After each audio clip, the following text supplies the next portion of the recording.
You're not ready. You don't have a helmet on. Najib doesn't have a rifle right now. How is he ready? It's like having 26 kids that I have to watch after. It really is. Ready would be on the road, staged, ready to move at 8:30. I think if they introduced drug testing to the Afghan army, we would lose probably 3/4 to maybe 85% of the army. It requires telling them almost 30 times, don't do this, don't do this, don't do this, don't do this, don't do this. Come on, let's go. Building up Afghanistan's army is one of the mainstays of the US exit strategy from this war. It now stands at around 80,000 soldiers, but President Obama recently announced he wants to triple that number. These US Marines are embedded tactical trainers, also known as ETTs, and their job is to mentor the fledgling Afghan army. Check your soldiers, make sure they're good. Someone's got a helmet on backwards. They all still got their weapons slung on their shoulders like it's not a fucking combat patrol. I know we're supposed to advise them and everything like that, but they're supposed to be able to conduct tactical operations without us. So if I wasn't standing here right now, it makes me wonder if a dude in a bright blue shirt would be going into the mountains, and he probably would be.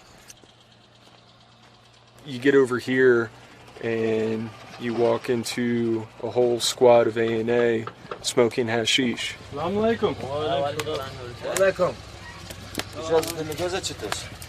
They don't understand that the use of drugs, it affects the way that they accomplish their mission.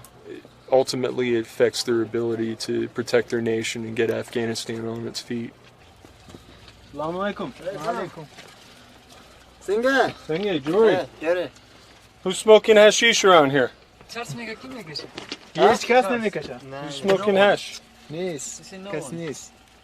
gonna find them. Soldiers come out without helmets. Soldiers come out missing a lot of gear. There's inspections that need to be done before we step off on a patrol.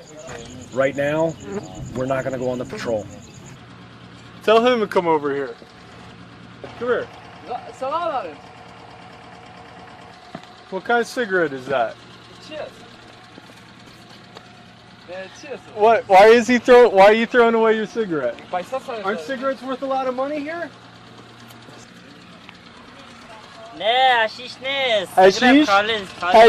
No hashish. Yes, hashish. You smell this and you tell me that's not hashish. It's not just a complete lack of discipline. Lack of strong leadership is also a big problem.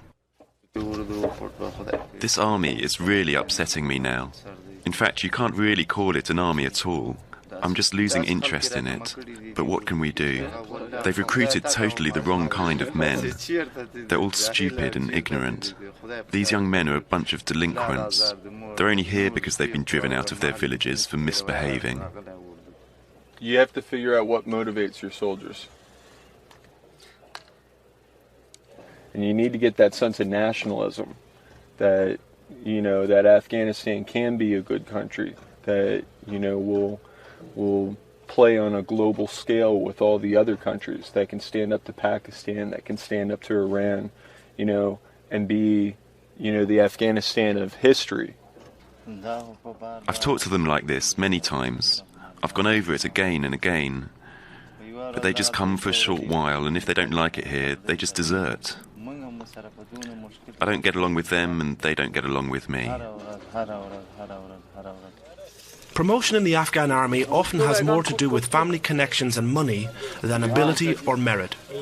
This provides little incentive to the average soldier. When you look at the enemy, they have performance-based promotions where, if they do a good job, they get promoted, vice who they're related to. And you kind of have to respect that in a way. He doesn't have any of his gear on. You're not ready. You don't have a helmet on. Najib doesn't have a rifle right now. How is he ready? Ready would be on the road, staged, ready to move at 8:30. Okay, he's not doing. Come on, let's go.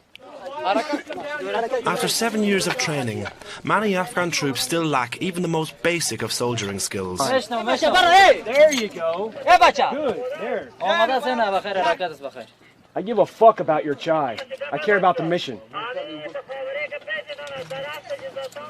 And they are facing a well-trained, highly motivated and experienced enemy that is steadily gaining ground. We are a little better than we were, and I hope in the future we'll improve some more. But in the meantime, the international forces have to stay. They have to stay here to help us. If things go on as they are in Afghanistan, then it's just going to get worse and worse. It will never get any better. President Obama has allocated 4,000 more military trainers to the Afghan mission. Whether that will be enough to stem the tide of the Taliban advance remains to be seen. Walked down here to A&A, weren't dressed, weren't ready, didn't have their gear on. Just now getting their gear finished up. No inspections happened again, I can almost guarantee it. But still, time means nothing to these guys. If I tell them that the douchemon was going to drop a bomb on their head at 8:30 in the morning, they'd probably be drinking chai at 8:29.